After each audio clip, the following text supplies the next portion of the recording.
Hello dears. അപ്പോൾ ഓണമൊക്കെ അല്ലേ വരുന്നത്. നമുക്കൊരു അടിപൊളി മാമ്പഴ പുളിശ്ശേരി തയ്യാറാക്കിയാലോ? അപ്പോൾ ഇന്നിങ്ങനെ ഇരിക്കുന്ന സമയത്ത് എനിക്ക് അടുത്ത വീട്ടിൽ നിന്ന് നല്ല അടിപൊളി മാമ്പഴം കിട്ടിയിട്ടുണ്ട് കേട്ടോ. നല്ല പഴുത്ത മാമ്പഴമാണ്. അതുപോലെ തന്നെ നല്ല വാസനയുള്ളൊരു മാമ്പഴമാണ് കേട്ടോ ഇത്. ഇതിന് ഞങ്ങളിവിടെ ചന്ദ്രക്കാരൻ എന്നാണ് പറയാറുള്ളത്. ഇങ്ങനെ ഈ ചെറിയ ടൈപ്പ് നല്ല പഴുത്ത മാമ്പഴം, അതും നല്ല മണമുള്ള മാമ്പഴം വെച്ചിട്ടാണ് കേട്ടോ മാമ്പഴ പുളിശ്ശേരി ഉണ്ടാക്കുമ്പോൾ നല്ല ടേസ്റ്റി ആയിട്ട് കിട്ടുന്നത്. അപ്പോൾ അതുകൊണ്ടാണ് ഇന്നിപ്പോൾ ഞാൻ മാമ്പഴ പുളിശ്ശേരി ഉണ്ടാക്കാമെന്ന് വിചാരിച്ചിട്ടുള്ളത്. നിങ്ങളൊക്കെ ഈ ഒരു മാങ്ങേനെ എന്താ പറയാറുള്ളത്? നമ്മളിവിടെ ചന്ദ്രക്കാരൻ എന്നാണ് കേട്ടോ പറയുന്നത്. അതുപോലെ നല്ല മണമുള്ളൊരു മാങ്ങയാണിത്. അപ്പോൾ ഇതിൻ്റെ തൊലിയൊക്കെ ഒന്ന് കളഞ്ഞിട്ട് മാറ്റി വയ്ക്കാം.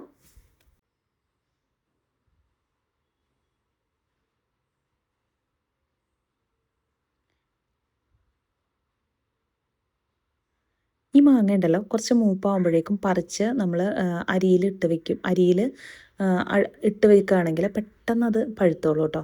അപ്പോൾ പഴുത്ത് കിട്ടുന്നതിനുള്ളൊരു ടിപ്പും കൂടി എനിക്ക് നെയ്ബർ പറഞ്ഞു തന്നതാണ്.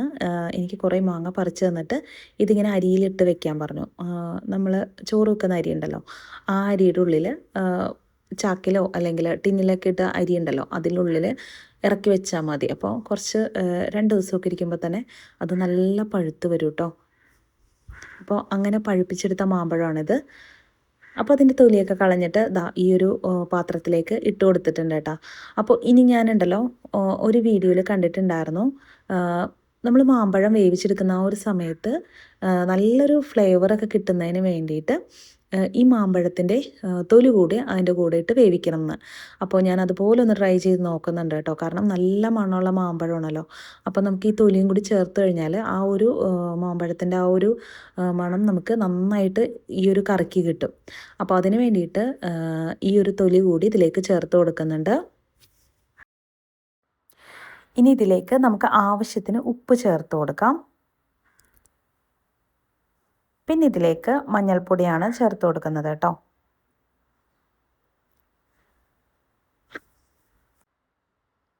മഞ്ഞൾപ്പൊടിയൊക്കെ ഞാൻ ഈ ഒരു സ്പൈസ് ബോക്സിലാണ് എടുത്ത് വെക്കാറുള്ളത്. ഇതൊരു മസാല ബോക്സാണ്. അടിപൊളിയാണ് കേട്ടോ. നല്ല യൂസ്ഫുൾ ആയിട്ടുള്ള ഒരു ബോക്സാണ്. ഇതിൽ കുറേ കണ്ടെയ്നേഴ്സ് ഉണ്ട്. ഒരു 7 കണ്ടെയ്നേഴ്സോളം ഉണ്ട്. അപ്പോൾ അതിൽ നമുക്ക് കുറേ സ്പൈസസ് ഇട്ട് വെക്കാൻ പറ്റും. ഇത് ഞാൻ കഴിഞ്ഞ വീഡിയോയിൽ ഷെയർ ആക്കിയിട്ടുണ്ടായിരുന്നു. അപ്പോൾ കാണാത്തവരുണ്ടെങ്കിൽ ഒന്ന് കണ്ടു നോക്കണേ. അപ്പോൾ ഇതിലേക്ക് 1/2 ടീസ്പൂൺ മഞ്ഞൾപ്പൊടിയും 1/2 ടീസ്പൂൺ മുളക് പൊടിയും ചേർത്ത് കൊടുക്കുന്നുണ്ട്. അപ്പോൾ ഇതിലേക്ക് ആവശ്യത്തിന് വെള്ളം കൂടി ചേർത്ത് കൊടുത്ത് ഒന്ന് വേവിച്ചെടുക്കണം. ഈ ഒരു സ്പൈസ് ബോക്സ് നേരിട്ട് കണ്ടിട്ട് പലരും എന്നോട് ചോദിച്ചിട്ടുണ്ടായിരുന്നു ഈ ഒരു സ്പൈസ് ബോക്സിനെ കുറിച്ച്. അപ്പോൾ അതുകൊണ്ടാണ് കേട്ടോ ഞാനിത് ഒരു വീഡിയോ ആയിട്ട് തന്നെ ഷെയർ ആക്കിയിട്ടുണ്ടായിരുന്നത്. ഇനി നമുക്ക് മാമ്പഴ പുളിശ്ശേരി ഉണ്ടാക്കുന്നതിന് വേണ്ടിയിട്ട് മാമ്പഴം ഒന്ന് വേവിക്കാൻ വെക്കണം എന്ന് പറഞ്ഞല്ലോ. അപ്പോൾ അതിലേക്ക് 2 പച്ചമുളക് കൂടി ചേർത്ത് കൊടുക്കാം കേട്ടോ. പച്ചമുളക് ഞാനിങ്ങനെയാണ് സ്റ്റോർ ചെയ്ത് വെക്കാറുള്ളത്. ആ പച്ചമുളകിൻ്റെ ആ ഒരു ഞെട്ടൊക്കെ കളഞ്ഞിട്ട് ഒന്നുമില്ലെങ്കിൽ അങ്ങനെ ഞെട്ട് കളഞ്ഞ് ക്ലീൻ ചെയ്ത് വെക്കും. കഴുകി വൃത്തിയാക്കി നന്നായിട്ട് ഒന്ന് ക്ലോത്ത് വെച്ചൊന്ന് തുടച്ച് എടുത്ത് വെക്കും കേട്ടോ. ഈ ഒരു ബോക്സിലാക്കി വെച്ച് കഴിഞ്ഞാൽ കുറേ നാളിരുന്നോളും. ഇനി സമയമില്ലാത്ത ഒരു പ്രശ്നം ഉണ്ടെന്നുണ്ടെങ്കിൽ ഞെട്ട് കളയാതെ തന്നെ ഇതുപോലെ ബോക്സിലാക്കി എടുത്ത് വെക്കാറുണ്ട്. എന്നാലും അത് കേടാവാതെ ഒരുപാട് ഇരുന്നോളൂ കേട്ടോ. ഈ ഒരു കണ്ടെയ്നർ ബോക്സ് ഞാൻ മീഷോയിൽ നിന്ന് പർച്ചേസ് ചെയ്തതാണ് കേട്ടോ. ഇതൊരു 6 എണ്ണത്തിൻ്റെ സെറ്റാണ്. നല്ല യൂസ്ഫുൾ ആയിട്ടുള്ള ഒരു പ്രോഡക്റ്റാണ് കേട്ടോ.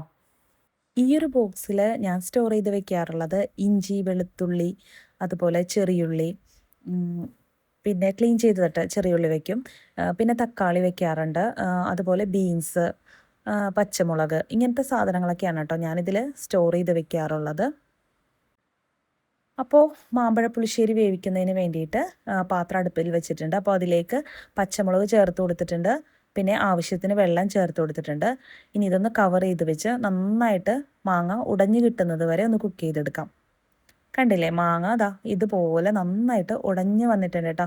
അപ്പോൾ ഈ ഒരു പരുവത്തിൽ നമുക്ക് ഫ്ലെയിം ഓഫ് ചെയ്ത് മാറ്റി വയ്ക്കാം. ഇനി ഇതിന് വേണ്ട അരപ്പ് കൂടി നമുക്ക് സെറ്റാക്കി എടുക്കണം. കണ്ടില്ലേ, മാങ്ങ നന്നായിട്ട് വെന്ത് ഉടഞ്ഞ് കിട്ടിയിട്ടുണ്ട്. അപ്പോൾ ഈ ഒരു സമയത്ത് നമുക്ക് മാങ്ങയുടെ ആ തൊലി ചേർത്തിട്ടുണ്ടായിരുന്നില്ലേ, ആ തൊലിയൊക്കെ എടുത്ത് മാറ്റും. ഇനി നമുക്ക് ആ തൊലിയൊക്കെ എടുത്ത് മാറ്റാം കേട്ടോ. പിന്നെന്താ, പിന്നെ വളരെ സിമ്പിളല്ലേ. തേങ്ങ ചിരകിയതിലേക്ക് കുറച്ച് ജീരകം ചേർത്ത് കൊടുക്കാം, കുറച്ച് ചുവന്നുള്ളി ചേർത്ത് കൊടുക്കാം, അതുപോലെ 2-3 അല്ലി വെളുത്തുള്ളി, എത്രയും ചേർത്ത് നല്ല ഫൈൻ പേസ്റ്റായിട്ട് അരച്ചെടുക്കാം. ഇനി അരച്ചെടുത്ത അരപ്പിലേക്ക് പുളിക്ക് ആവശ്യത്തിന് തൈര് ചേർത്ത് കൊടുക്കുക. ഒന്നും കൂടെ ഒന്ന് മിക്സിയുടെ ജാറിലിട്ട് ബ്ലെൻഡ് ചെയ്തെടുക്കുക. എന്നിട്ട് അരപ്പ് ഇതിലേക്ക് ഒഴിച്ചു കൊടുക്കാം. അരപ്പ് ചേർത്ത് ഫ്ലെയിം ഓണാക്കി ഒന്ന് ചൂടാക്കി എടുത്താൽ മതി. കണ്ടില്ലേ, ഇപ്പോൾ തേങ്ങയും തൈരും കൂടി ചേർത്ത ആ ഒരു അരപ്പാണ് ഇതിലേക്ക് ചേർത്ത് കൊടുക്കുന്നത്. ഇനി നന്നായിട്ട് ഒന്ന് ഇളക്കി യോജിപ്പിച്ച് ചെറുതായിട്ടൊന്ന് ചൂടാക്കി ഇറക്കി വയ്ക്കാം. അരപ്പ് ചേർത്തിട്ട് ഞാൻ ഇതിലേക്ക് കുറച്ച് വെള്ളം കൂടി ചേർത്ത് കൊടുക്കുന്നുണ്ട് കേട്ടോ. നല്ല കട്ടിയായിട്ട് കിട്ടിയതുകൊണ്ട് ഞാൻ കുറച്ച് വെള്ളം കൂടി ചേർത്ത് മിക്സാക്കി എടുക്കുന്നുണ്ട്. എന്നിട്ട് ആവശ്യത്തിന് ഉപ്പ് ചേർത്ത് നന്നായിട്ടൊന്ന് ചൂടാക്കി ഇറക്കി വയ്ക്കാം. ഇനി ഞാനൊരു ചെറിയൊരു ടിപ്പ് കൂടി പറഞ്ഞുതരാം. മാങ്ങക്ക് മധുരം കുറവാണെന്നുണ്ടെങ്കിൽ ഈ ഒരു സമയത്ത് കുറച്ച് പഞ്ചസാര കൂടി ഇതിലേക്ക് ചേർത്ത് കൊടുക്കാം കേട്ടോ. ഞാനിപ്പോൾ പഞ്ചസാര ഒന്നും ചേർത്ത് കൊടുത്തിട്ടില്ല. ഇത് അത്യാവശ്യം നല്ല മധുരമുള്ള മാങ്ങ തന്നെയാണ്. അപ്പോൾ അതുകൊണ്ട് മധുരം ഇതിൽ ചേർത്ത് കൊടുത്തിട്ടില്ല. ഇപ്പോൾ നിങ്ങൾ ഉപയോഗിക്കുന്ന മാങ്ങക്ക് കുറച്ച് മധുരം കുറവാണെന്നുണ്ടെങ്കിൽ ഇതുപോലെ കുറച്ച് പഞ്ചസാര ചേർത്ത് കൊടുക്കാം കേട്ടോ. അങ്ങനെ അത് ചൂടാക്കി ഇറക്കി വെച്ചിട്ടുണ്ട്. ഇനി ഒരു പാൻ അടുപ്പിൽ വെച്ച് ഹീറ്റ് ചെയ്യാം.